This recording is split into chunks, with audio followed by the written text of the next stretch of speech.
up, y'all? We are back. This is episode 22 of the Miami Marlins Out of the Park Baseball 25 series. And some great news. We are up 20 and a half games on the Rockies. We're 89-41. Just a spectacular season so far. We finally reached our potential. Really, May was the only bad month. Besides that, we've been absolutely destroying. If you average out April and May, we've been like a 700 win percentage team throughout the season. I'm pretty sure that's probably where we are. Percentage-wise, we are down here, 685. So by far the best team in the majors. 11 games up in the next closest. It's been really a fantastic season so far. We have dealt with some injuries. Let's jump into that really quick. So TL Hall, who we traded for at the deadline, we gave up a decent little haul. We gave up Jonathan Wilson, who was a former first-round pick, a backup catcher for us, but potentially a starter for another team. He's gone to Boston. Whatever. We gave up him and Mike Suazo, who's a 24-year-old, I guess, pitching in rookie ball. I had him up in Double-A, or maybe high A. I don't know. But anyway, we traded for DL Hall. He made 3 really nice starts and unfortunately tore his labrum. So that was kind of that was a bad trade in hindsight, but, we couldn't have predicted that. He's been, as I said, remarkably durable throughout this save and just didn't really work out. So, those will happen, but he's out for the season. Casey Mize suffered a setback on his rehab assignment. He had an arthritic elbow. Out for 3 more months, and a really bad way to end his tenure, which he was a really good arm for us through a couple of years, 3.5 seasons or so. Or I guess he was good for 3 seasons, kind of sucked the last season, but we signed him for nothing a couple of years back after pitching indie ball for a season and not playing in 2026 at all. That was unfortunate. So we lost 2 starters there, but things are still looking very good. We've been blessed with some of the best players in baseball this season. Luis Herrera being the number 1 guy, on pace for 11 WAR. The numbers they speak for themselves. His BABIP is really high, but he held a 342 last year, 381 this year. If he's a 160 WRC plus guy, I'm ecstatic with the contract that we got him under. He's going to be the cornerstone for this team for the next decade or so. Corbin Carroll, what a signing this was.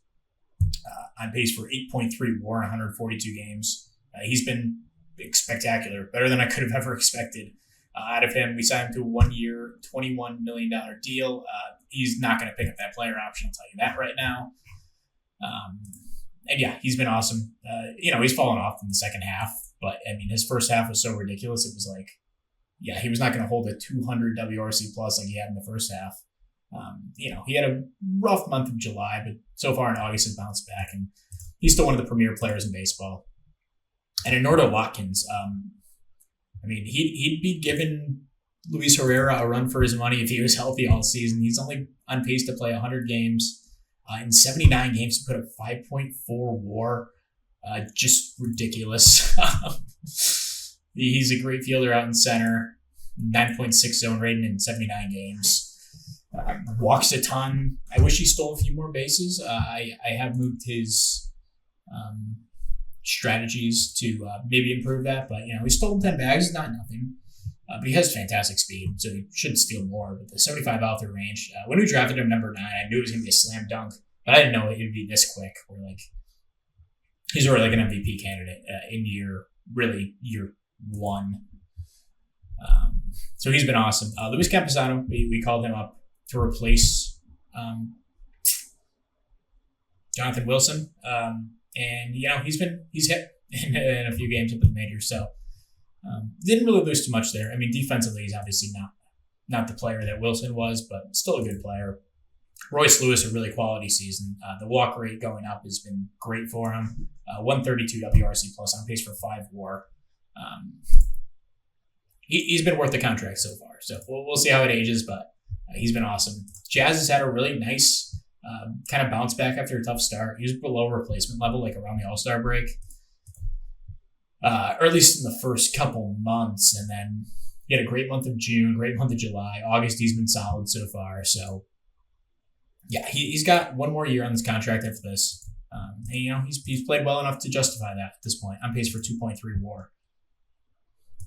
Luke Adams, he got hurt and hasn't come back and been the same player that he was before the injury. Still been a solid bat at first base, but nothing really special. I was hoping for a little bit more than him. And like his real, I guess last year was a real opportunity, but the BABIP kind of killed him. And this year hasn't been great either, but I think 277 is more sustainable for him. He's going to get expensive pretty quick. So, $7 million next year. We'll see in the offseason about him. Zidane Rafaela, or I guess we should talk about Emmanuel Valdez. He's been really solid. League average hitter from a guy who we basically have for nothing at this point. We called him up from AAA. He's been our everyday DH against righties. He walks a lot. Doesn't bring too much pop, but enough. And, league average hitter. It's useful. Then Rafaela just came back from injury the other day. Sent him on a little rehab assignment. Didn't play too well. But overall, having a good season. Jacob Berry's been disappointing. He's a free agent after the year. Probably not going to bring him back. An unfortunate end to his tenure with the team after being so good for so many years. And now when everything's finally coming together, he's kind of fallen off. Travis Bazzana. We got him kind of for nothing. It was not for nothing, but we got him with Ryan Abreu for Rodney Green. He's gone to Chicago and been pretty bad.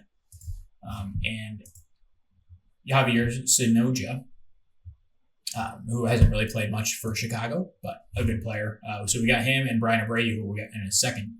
And he got off to a little bit of a rough start and then absolutely was destroying it, destroying the ball. Had these 2-3 hit games back to back. And overall, it's been a really good tenure with us. The defense isn't great or anything, but we have defensive replacements we'll use. We have Sonneborn filling in. I should probably do that against... Oh, no, I don't need to against lefties. But that's Bazzana. Jesus Flores just got called back up from AAA. We talked about him last time. He hasn't really played too well. But, he's still young. He's not really fully developed at this point. So we'll just have to hope for some improvement this offseason. Chad Rogers has not really bounced back offensively like I wish he would. He's gone on little runs and, he'll have like a 2-hit game here. And I'm like, okay, maybe we can get this back. But it just really hasn't come back offensively. He's still valuable with his defense, though. A good defender at catcher. Brad Sonneborn's been called up to be a backup. He's had a couple nice games. He had this 2-double, 3-hit game, 3 RBIs. Against Colorado. But overall, just small sample size. And then Luis Cova up with the team to be a backup outfielder. Probably won't play much here down the stretch, but, he played a few games. Roster's expanded, by the way. It's September 1st. Then we get to the pitching, where, there's really no complaints on my end. Eric Spiegel has kind of emerged as, like, a legit number 2 on most teams. He's a 3 on our team. But he's been excellent this season, on pace for 6.6 R-WAR, 4.6 WAR. It's been all good from Spiegel. 15 wins for whatever that counts. Then Jason DeCaro has fallen off a bit in the last 2 starts, but overall a really, really good season. He's emerged as our number 2. Yuri Perez, just an incredible season. 2.44 ERA, on pace for 211 innings, 20 wins. The BABIP is low. Last year was high. The year before, if he can give us a 3 ERA, I'll take it. And he's well below that this year. So even if the BABIP's low, the results have been really, really solid. Now 28 years old, which time flies when you're playing this game. He has 2 years left after this in his current contract. We'll go to Braxton Garrett next. A couple disappointing starts back to back, but overall he's been a really, really solid 5th starter or a 4-star, depending on what you think of Joey Breen. But yeah, overall, great year, great signing. It's definitely worked out. And then Joey Breen called him back up after the DL Hall injury, put him back in the rotation. I guess he never really went down to the minors, but in 10 starts, he's been phenomenal. The walks are a little bit high, but he's, suppressing the home run ball. If you can give us this, I'll be stoked.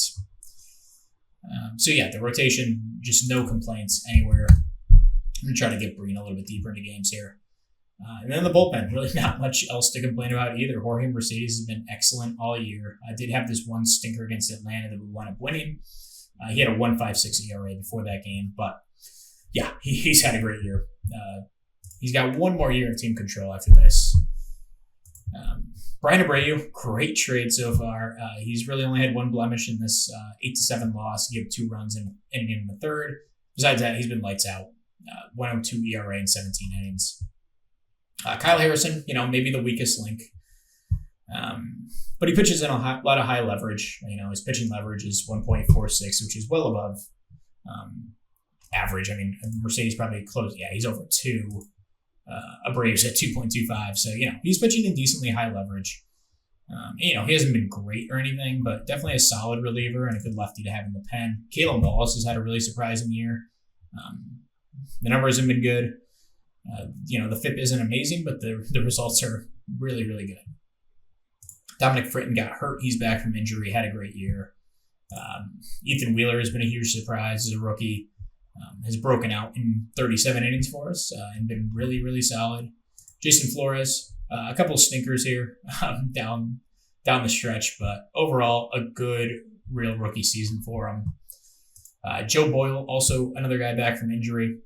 Has been a little bit shaky since coming back. He had 3 runs in 2/3 of an inning, but the other outings were solid enough. Jesus Luzardo has definitely kind of broken down here in the second half. I guess August has been fine, but July wasn't very good. It's been a fine season for Luzardo. Probably his last year with the team, though. He's good vibes in the squad, though. Kalen Diger, if you remember, he's made a bunch of starts for us. Well, not too many, but he's made enough. He made 10 starts last year. 2 starts the year before. Last year he was really good filling in for 10 starts, and then he got hurt. Just made his way back from injury. What was that? It was a torn flexor tendon, had a setback about 6-8 months later. Wasn't too big of a setback, but yeah, he's back now. He'll pitch out of the pen for the rest of the year, or at least until I send him down. That's the team where we are now. Other guys, Sebastian Norman was up, didn't do much. Nate Snead has been up and down. He's pitched okay in the majors. Eric Wheeler has been up and down. He's been solid when he's up. Fulton Davis, another guy who's been good when he's been called upon in the majors. Luis Rosado, a guy I wish I could give the call to, but unfortunately he's been so bad in AAA. We'll just have to hope he develops there. I think he can still come along and be like a really good second baseman, third baseman. I'll probably keep Rosado at short because he's been so good over there, but an elite second baseman defensively. That's kind of the role I have envisioned for him if he winds up working out. DeSorces hasn't made it up. He's played better in AAA, recently, but still an overall disappointing year. Ian Seymour tore his labrum down in AAA. He's made a couple appearances up in the majors. And then prospect check-in, Luis Teleca, number 69 prospect in baseball. Very nice. He's moved from AA to AAA. And the results haven't been great yet, but still think he can factor into our rotation in a big way next year. Alexis Sardina, another guy who's a former top 20-ish prospect. He was number 7 at one point, but is mostly hovered around like the top 20. Dropped down to 30. Now an unranked prospect, but I think he could still be a good reliever potentially for us. Jamie Casey, a second-round pick just last year, has flown through the minors this season, gone from A-ball all the way up to AAA, dominating every level. So far in AAA, only made 2 starts, but a guy who can factor into the rotation potentially next year as well. Dan Peacher, reliever that we took in the 7th round back in 2027. He's coming along, but just the results haven't been there in AAA yet. Tim Starkle is down in AAA, has struggled so far, but 7th round pick last year. Sean Witherspoon, a guy we drafted as a high schooler back in 2028. He was our first round pick, and he's low key flown through the minors. The first 2 years in rookie ball weren't great. Pushed him up to A ball in 2030. Made 20 really solid starts. Then this year in high A, pitched really well. Called him up to double A. He's been really good there too. So don't think I'm pushing to triple A yet, but definitely in competition to start there next year. Ted Hart was a first round supplemental pick in 2028. Played really well in high A, so called him up to double A. Hasn't been very good up there. Jody Watson, on the other hand, another guy who started the year in high A, played really well, called him up to double A. He's been solid. Potentially a backup outfielder in the future. Eddie Evans has had a good season in double A and high A as well. Cavazos was a second-round pick in 2029, recently called up to high A after making 22 really solid starts in A-ball. Still struggles with control, but we're going to give him a run in high A to end the season. Hansel Moore, he was a third-round pick in 2028. Pitched well in A-ball, called him up to double A, or high A, and hasn't been great there yet. The home run ball has been an issue with him. David Contreras, he spent pretty much 3 years in rookie ball. The first 2 weren't great. This year was really good, so kind of just gave him a little taste of A-ball to finish out the year, and he held his own there as a 19-year-old with not much power at all. He actually hit a few home runs, 3 home runs in 51 plate appearances, which is really good. Then, there's a bunch of other guys, but we're not going to go too in depth. Devon Coverson was a 4th-round pick in 2028. Just has not been able to get out of A-ball yet, but we'll see with him. I still like him. So, really not going to be in contention to lose the division at this point. We might clinch in the next couple of days. So, just going to be about keeping guys healthy going into the playoffs. And, we'll come back probably for the playoffs unless something big happens. So, we'll keep simming ahead. Be back whenever that happens. All right, we are back. End of the regular season, and this was really cool. So, Luis Herrera wins the Triple Crown. Corbin Carroll, a 30-30 player. Incredible season for him. Most pitching wins for Yuri Perez. Home run champion, batting champion, obviously, for Herrera with the Triple Crown. And what a season. We finished 110-52. Just unbelievable. So here's the announcement for Luis Herrera, Triple Crown. This is just absurd. This is like maybe the best season I've ever seen a player have on my team in OOTP. 196 WRC plus, 11.6 WAR. Maybe the best season I've ever seen in OOTP, potentially. I doubt that. I'm sure someone's put up a 12-win season, but he's the total package. 351 average. Are you kidding me? Look at this. Look at all the red. Just unbelievable. Elite with the defense. Plus elite with the bat, and just an incredible season. So there you go. We finished 110-52. It wasn't without some unfortunate injuries. So Enordo Watkins tore his quadriceps. That's his 3rd injury of the season. So not a great sign for him. So we want to play 97 games, put up 7.5 WAR. What the friggin' heck? He was so good. He had 70 extra base hits in 97 games. You pull out to a full season, he's over 100 extra base hits, which I don't know if that's like a typical number. I'm sure some Red Sox player in history has done it with the Green Monster, but these numbers are absurd. In 97 games, 7.5 WAR. Are you kidding me? Again, he would have pushed Herrera for the MVP if he was healthy this full season, but unfortunately that wasn't the case. He's out for 2 more weeks, so let's go up to our first playoff game here. I'm sure it'll be a little bit, Watkins even might be back during the series. We'll see how far out we have to go. Okay, so there you go. We go pretty deep. He'll be out for 1 week, so we have a 5-game setting in Chicago here, which always scare me, these 5-game sets. But it's possible he's back. Let me see. We gotta go to the team schedule.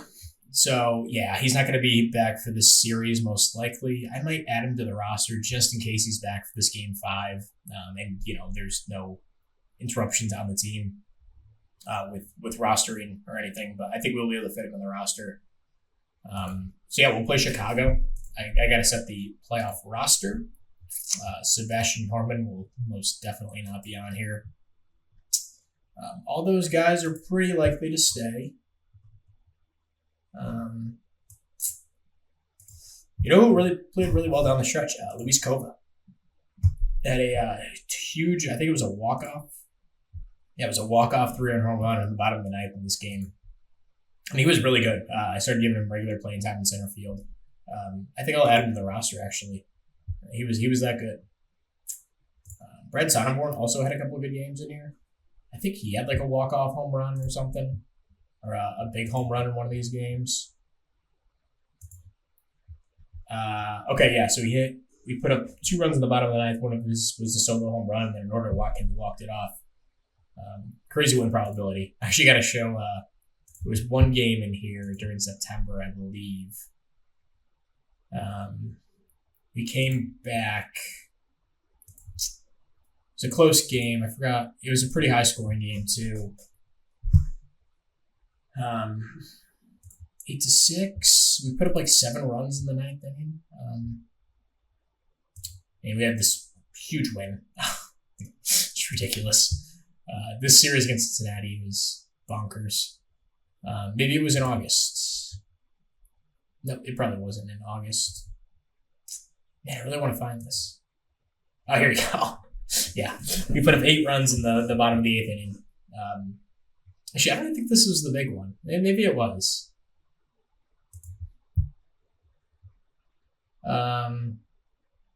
No other scores. It wasn't that one. This doesn't really matter, but it was cool. Maybe it was in August. I just kind of glossed over it.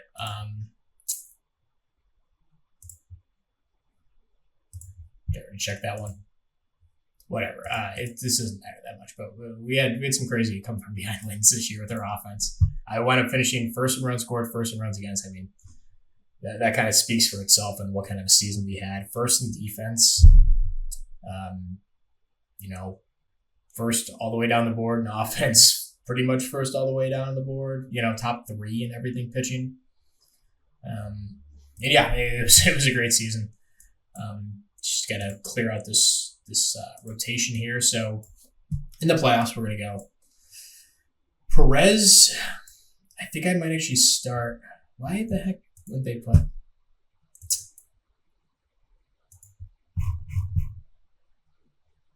Yeah, okay.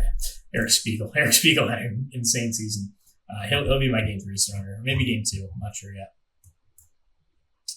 Also going to remove Eric Wheeler. How did he do in this last start? I think he was decent.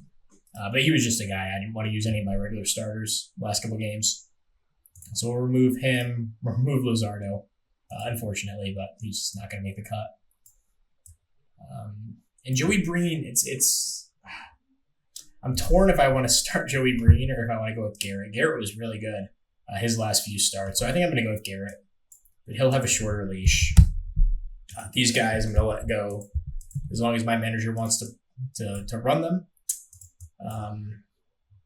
And then Joey Breen will pitch out of the pen. Totally cool with that. I actually might use him in like a high leverage, like 7th inning role. Take Harrison out of that. And I think the rest of this bullpen looks good. I trust most of these guys. Joe Boyle was really tough, really rough down the stretch. But we're going to keep him in there. And the rest of these guys were all really good. Mercedes did struggle at the end of the year. but overall a good season. And I'm not going to take into account ERA that much.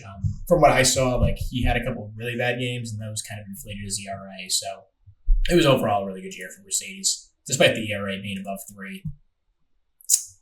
And then I did want to add Watkins to the playoff roster. So, yeah, we're short a few guys, actually. Kalen Diger came back and played really well as well.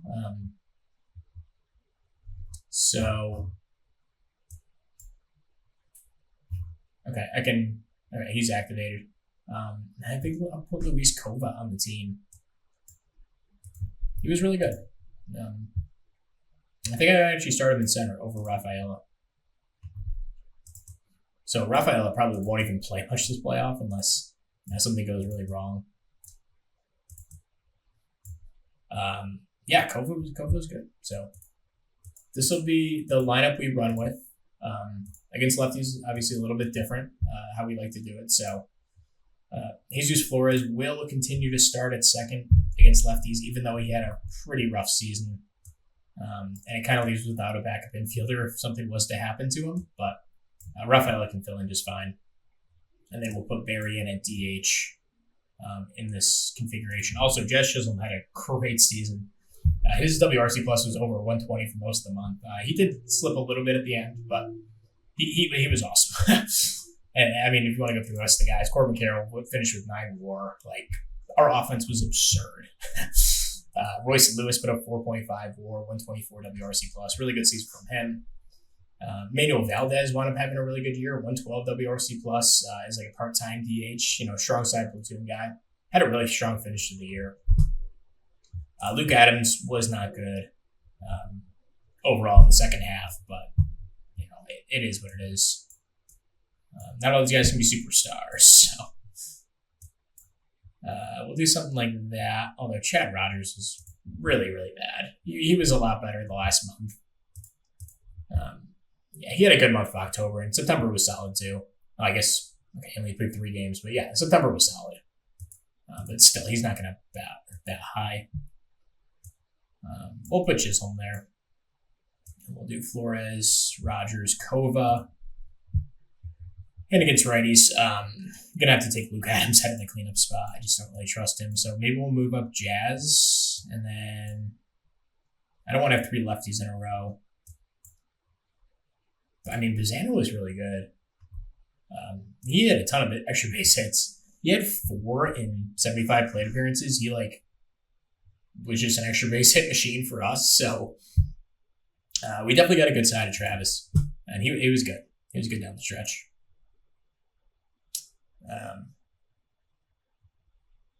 And Jacob Berry was fine this season, but he won't be back next year most likely.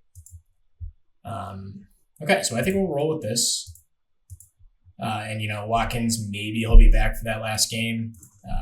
There's a chance that he comes back earlier. We'll see. But let's get into this playoff series. So we will be playing Chicago, who I think is a familiar foe here in the playoffs. They've kind of had a good team throughout this series, from what I can remember. Heston Kierstad is probably their star, although he did struggle this year. But Moises Ballesteros, I think he's a real-life prospect for the Cubs. A really good catcher. Good offensive catcher. Christopher Morel, a guy I tried to get way back in the day. They wound up breaking out in 2028 and has been a really good player since. Cameron Koziel, a guy that I could have traded for instead of Bizana, but I like Bizana a little bit more. And Gavin Turley, a really nice player, is their leadoff hitter. Old friend Jake Joloff. No, I had the other one. Yeah, I had the other Joloff. Joe Adele, pretty good player for them. Zach Neto is not a very good player these days, making a ton of money to do basically nothing. And then their shortstop's fine. But yeah, their rotation is pretty solid. They actually have a really good rotation here. They got Freddie Peralta. It's really solid number 1. You got Shane McClanahan, who missed most of the season, has come back now on a big contract. I think they signed him in free agency a few years back.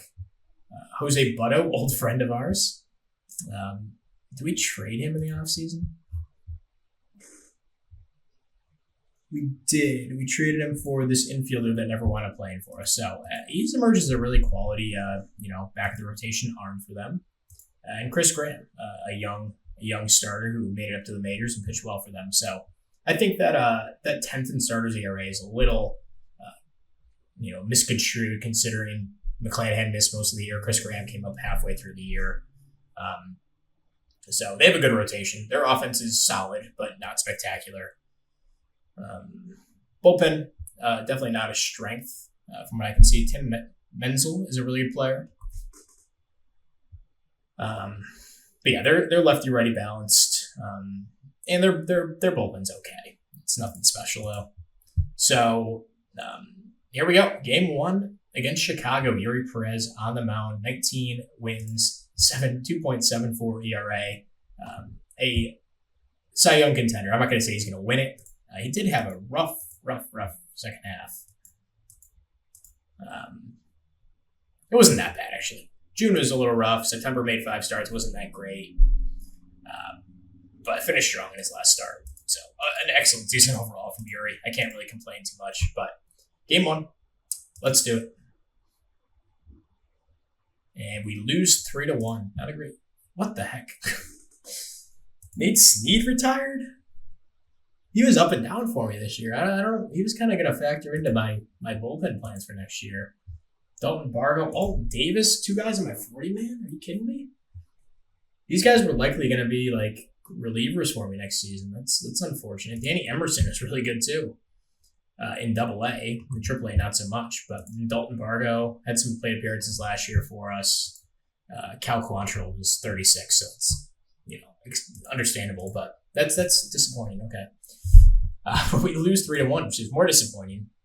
Offense, nothing going. Yuri was fine enough, but we couldn't get anything against Freddie. So that's why I don't like these 5-game sets, because now we're down 1-0.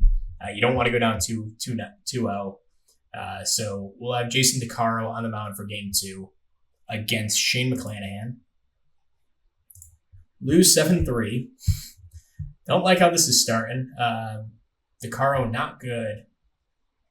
Herrera drives in two of our 3 runs. Carroll drove in the other. So, man, 110 wins in the regular season. We're down 2-0 to the 87-win Cubs. Sorry. So this isn't a great sign. Eric Spiegel will be on the mound here for game 3, trying to keep our season alive. And we win 3-2. Keep things alive. Spiegel was excellent. The bullpen really good. And we got just enough off Jose Butto. 4 walks for Herrera in this one. Chisholm had an RBI, 2 hits. Carroll had a couple hits as well. A couple runs scored. Okay, so Braxton Garrett will be on the mound here. He's had 3 excellent starts in a row. Had a really solid season for us. And it'll be him against... it looks like it'll be Jonathan Santucci, a guy who mostly pitched in relief this year. Looks like he was probably hurt for a lot of the season. But a guy who struggles with control, hopefully can work some blocks against him and get him out of the game early. So Braxton Garrett on the mound, kind of polar opposites pitchers. But let's do it. Keep our season alive. We win 8-7 in 10. Royce Lewis run scoring single. Luke Adams had 3 hits. Carroll drove in 3 runs on a couple of hits. Chisholm drove in a pair. Flores drove in a run. A couple walks for him. Chad Rodgers walked twice. And then pitching-wise, Garrett was not good. And Joey Breen almost blew it for us. But, 3 runs in the bottom of the 8th. But Mercedes bails us out. 2 shutout innings. And we win in 10 off the Royce Lewis RBI. So just like that, series is even. We will be back in Miami where we lost 2 to start the series. It'll be a rematch of game 1. Yuri Perez against Freddie Peralta. And let's just jump right into it. So we come all the way back from being down 2-0. Win the series, 4-3 victory. Not a close game in that series. Holy crap. Emmanuel Valdez, the hero, 3 hits, 2 RBIs. Bazana drove in a run. And then Carroll walked 3 times. Chisholm looks like he had a solo shot. Valdez had 2 home runs. Perez, really good start. And then Joey Breen gave up another run, but Abreu came and picked up the save. So we survived the series against Chicago. And we will have a quick turnaround here and play New York in, what is this? Is this the NLCS already? Yep, this is the championship series. So Final Four to be the New York Mets, and Jackson Jobe, one of the best pitchers in baseball, had a great season. He's going to push Yuri Perez for that, Cy Young. So let's check out the Mets. Definitely a pitcher-heavy team. Second in runs against, 10th in runs scored. Headlined by Jackson Jobe. We went through him. Thomas Sapucki. Looks like he's emerged as a really, really solid starter for them. Then Jonah Tong, a really quality, middle of the rotation option, had a good season for them. And then Hagen Smith, he was taken, I forgot what pick. He was picked really early in this year's draft, though. A guy that I was looking at when I was, drafting that first year. I wound up going a different direction, but who would take that first draft? I don't think the guy ever worked out. Yeah, Duncan Marston, 16th overall. Yeah, he didn't really work out, unfortunately. There's still hope with that draft class, though. Conrad Cason's almost here. He could probably be up in the majors. Jason Flores, Matt Ager, whatever. Ager retired. And then Rodney Green. Yeah, okay. Well, anyway, let's get back to the series at hand. So Hagen Smith will be in game 4. They got Mitch King as their closer. Not the most impressive guy, but had a really good season. And also we have Watkins will be back for this one. So they got Jet Williams, who's one of the best players in baseball. Brady Harris, a really good bat for them. Former 2nd overall pick. Jesus Gallardo, a really good player. Wilfredo Lara.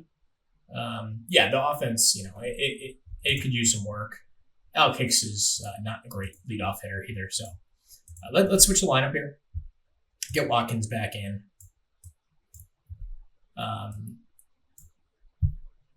Make sure he's leading off. Get this lineup back to how it usually is, which is something like that. And then against lefties, same thing.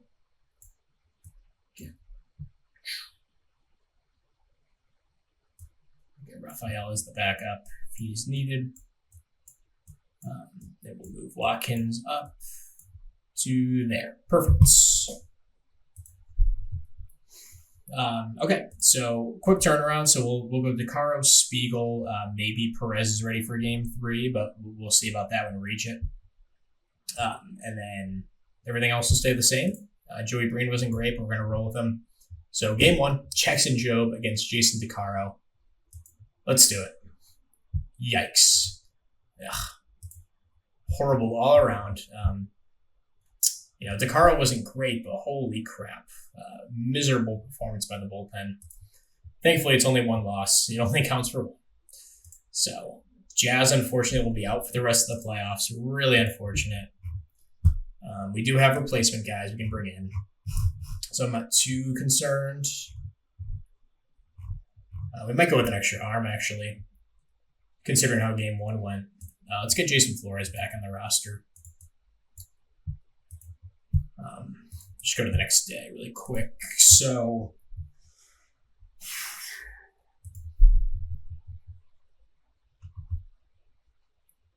how did Kova play in that first series?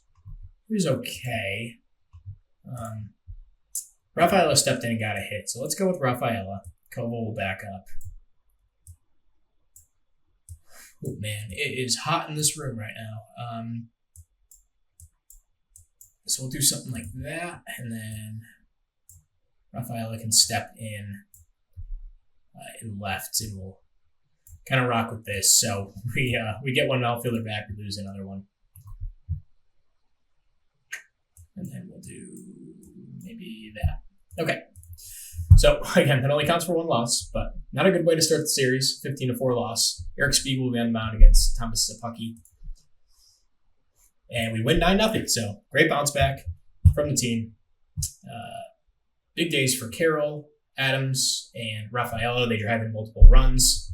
Love to see Rafaela playing well. Jesus Flores has a couple of hits as well. Luke Adams scored 3 runs in this one. And a great start by Spiegel. And Flores does a good job in relief. Just added to the roster. So, oh man, he's lost a lot. Okay. Okay, so game 3, Jonah Tong against Braxton Garrett. Perez is good, so let's go to Perez here. And it'll be Perez against Tong now. 3-1 victory. We take a 2-1 series lead. Watkins a couple hits. Herrera drove in a run. Valdez and Bazana as well. Bazana had 3 hits in this one. He's had a good playoff so far. Yuri Perez, quality enough start. I'm not limiting their pitches. Why did he only throw? Did he get hurt? Okay, no. I don't know why he only pitched 77 pitches, but we won regardless. Dominic Fritton, Abreu, and Mercedes good in relief. So, 2-1 series lead. Braxton Garrett will be on the mound against Hagen Smith. We can take a 3-1 series lead. We lose, and Noah Watkins hurt for like the 4th time this season. Holy crap. I'm more concerned that he's going to be fragile pretty soon. And he's going to start losing some ratings, but that's so unfortunate. He's going to be out for 3 weeks. So our outfield is in shambles. I have to throw him in the playoff IL. He'll miss the rest of the playoffs. And we don't even really have someone to replace him. I guess Brad Sonneborn's the next guy up. Especially Norman theoretically can hit and play some corner outfield. So let's actually add Norman. So I guess we'll go Rafael in center, Kova in left, and then Norman will back up the corners and better hope there's no injury in center field. I guess Kova can back up center. That was the worst thing that could have happened. Just came back too. So Norman can back up the corners. Man, it's tough. So we'll move Carroll back into the leadoff spot. I don't hate him in that role.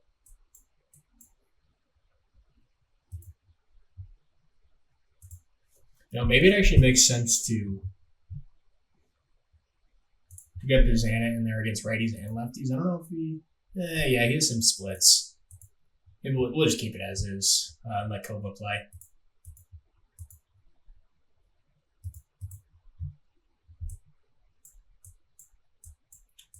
Do something like this. Maybe Rafaela 6th. Okay, so this lineup is battered. We lose 6-5, unfortunately. It's 2 runs in the bottom of the 9th against Mercedes. Garrett didn't give us a ton of length, but he kept us in the game. And then Barry, a couple RBIs. Lewis and Carroll drove in and 2 more. Rodgers drove in a run. And unfortunately, Watkins got hurt. So, series tied 2-2. Jason DeCaro will be on the mound for game 5. Maybe we'll give him an extra day, actually. Let's go to Spiegel. He's been really good this playoff. And DeCaro has not been good. So if both are rested, we're good to go. So Spiegel against Job. Let's do it.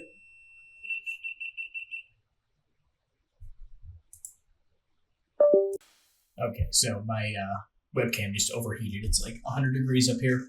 So we're going to go the best of the time without it. So Jackson Job against Eric Spiegel. We win 3-2. Huge win. Take a 3-2 series lead, 1 away from the World Series. Rafaela drives in a couple more. Valdez continues to crush this postseason. A couple more hits. Herrera drove in a run. He has struggled, but has racked up some RBIs, so that's important. And then Spiegel, Green, and Mercedes really good in relief. And we have a chance to close it out in New York. Jason DeCaro against Thomas Szapucki. not waste any time. Let's get into it. We lose 10-1. Jeez. Joe Boyle, 6 unearned runs. What are we doing keeping him in that long? What happened? 2 errors. Kova and Rogers. Kova's played well enough. I'm not going to take him out, but that's a horrible way to lose Game 6. And now we go to Game 7. Back in Miami, Yuri Perez against Jonathan. Perez, another chance to cement his legacy for the Marlins here in the postseason. Let's do it. We win 7-6. Just barely. Hold on. Valdez drives in another 3, 2 homers. What an unbelievable postseason. He won championship series MVP. Unbelievable.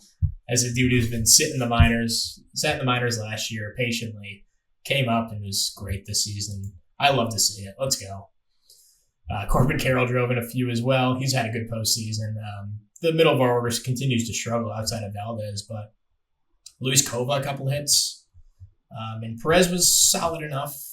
Joey Breen gave him a few more runs, but Abreu and Mercedes close it out. So I'm actually going to move Breen out of high leverage.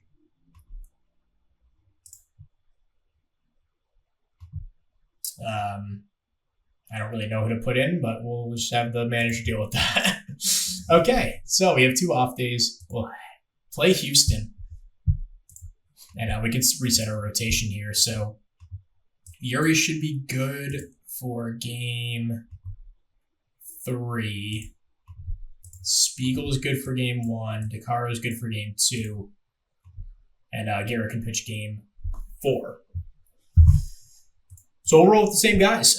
We made it this far with this team, so let's rock and roll. So we'll play Houston, and we'll check out their team. So they were kind of the class of the American League. First in runs scored, second in runs against. We'll start with their lineup. Brandon Maia. Who's he a prospect for in real life? Yankees. Okay, yeah. He's a Yankees prospect in real life. Had a really good season. Mason Wynn. Really good player over at shortstop. Glenn Cochran, really, really nice center fielder to have.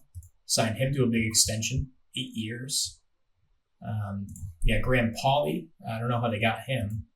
Is that in trade?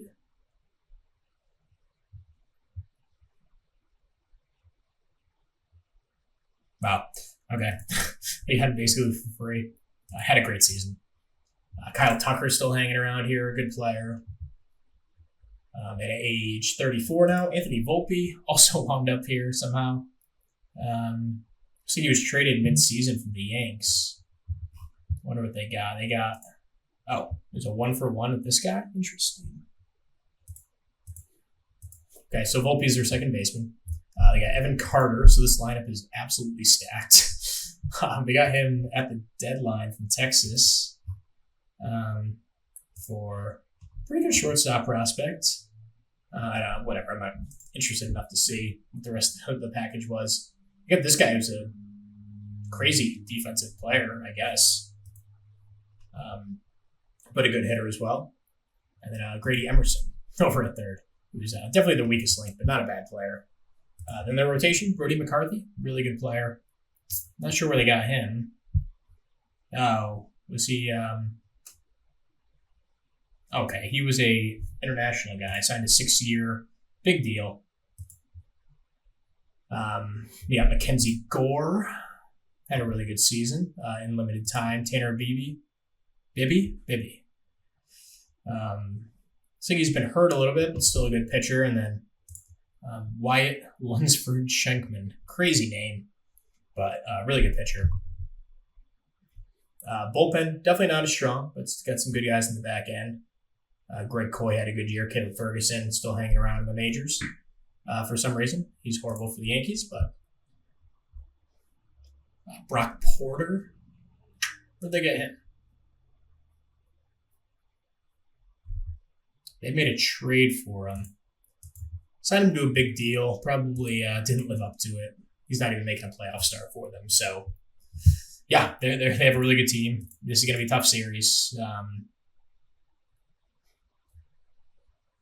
I mean, would Watkins have been eligible if I didn't put him on the IL? I'm kind of regretting that right now, looking at this, but it is what it is now. Let's check the schedule.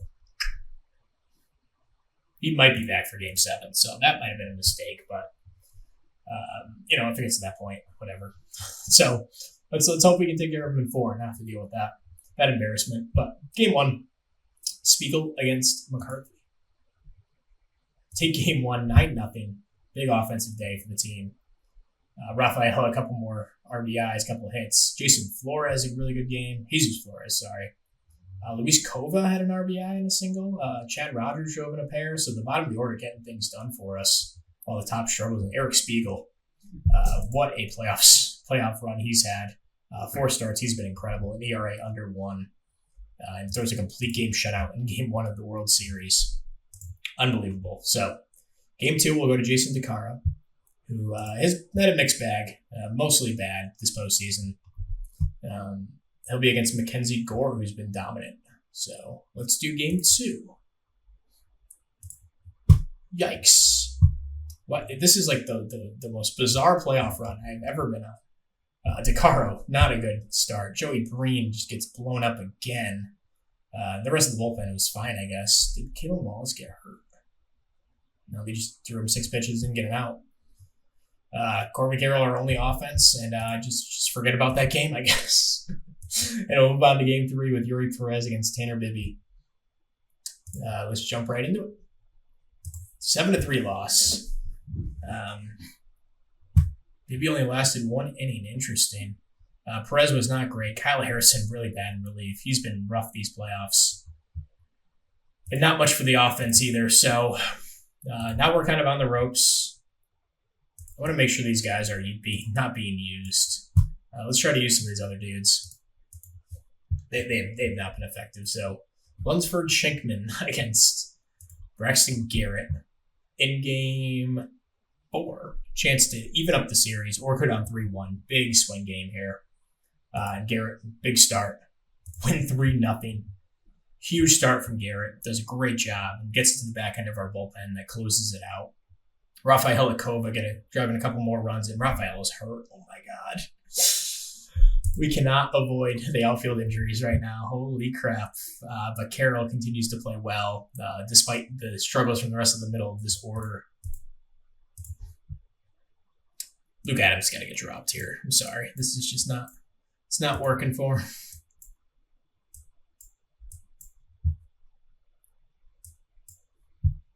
Let's do that.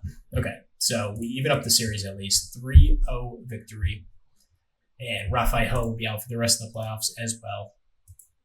Man, our entire outfield is hurt, outside of Corbin Carroll, which is shocking because he's the wrecked one on our team, supposedly. And we're really into the reserve, so Brad Sonneborn will be added to the roster as we try to piece together the rest of this playoff run. Emmanuel Valdez can play left, so yeah, we're going to have to put him out there. Jacob Berry will move back into the starting lineup all full time.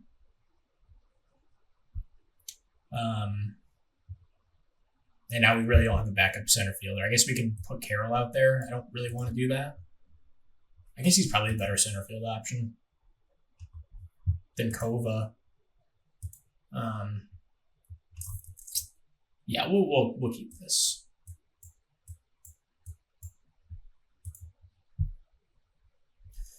Against lefties, we'll have to do something similar. Maybe Norman steps in. He does have theoretical power. Bazana can also play corner outfield a little bit. Maybe we'll add Bazana to lefts. He hasn't really hit this playoffs, though. Let's do Norman. We're just going to have to figure this out then. It's really not really a choice. So getting struck with injuries at the wrong time. If we can hold on to somehow win this would be crazy. So, all right, 2-2 series. we'll have Brody McCarthy, Eric Spiegel, rematch of Game 1, where Spiegel dominated. Let's hope he can continue that. So let's do it. 4-2 loss. We go down 3-2 in the series. Herrera finally has a couple hits. I'm waiting for him to come along. And then Flores a couple hits as well, that out of the 5-hole. Spiegel, definitely his worst start of the playoffs, but not horrible. Just not enough offense off McCarthy and co. So we'll have an off day. Go back to Miami and we're going to Houston. That sucks. And yeah, Perez is good to go. Do or die. I did change the playoffs so there's an off day between these games instead of 2 away, or I don't know how it usually is, but there's off days between these to end the series. So Yuri Perez, once again in this position that he's been so many times for us, it seems. Backs against the wall here in the World Series. 3-2 deficit. We're going to keep our season alive. Perez against Bibby. 8-0 victory just when we need him the most. Perez comes through once again. Abreu and Breen close it out. Jacob Berry drives in 3 runs and, one of his last probably games in his Miami Marlins career. Yeah, probably that's last game, or second to last game. Bazana has 3 hits. He's been a great pickup. Adams does some work out of the 8-hole. Corbin Carroll keeps hitting. We're still waiting for Luis Herrera. Maybe Game 7 of the World Series will be the one. So it looks like Anorta Watkins actually suffered a setback of some sort. So we won't have him regardless. Okay. So, this is the decision. First of all, let's just do this. I don't know how my manager wants to play this, but we're going to make these guys available. I doubt Perez gets used, but Spiegel, Garrett, I don't know how they want to use these guys, but they're welcome to if they want to.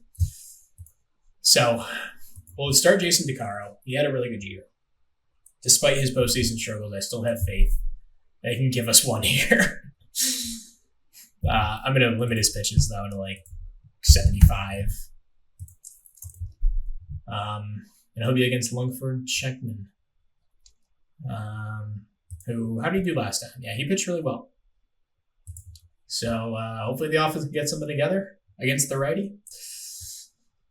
Game 7, World Series. We've gone the distance every time. Let's see if we can overcome the deficit and take our second World Series. And we do. Oh, my goodness.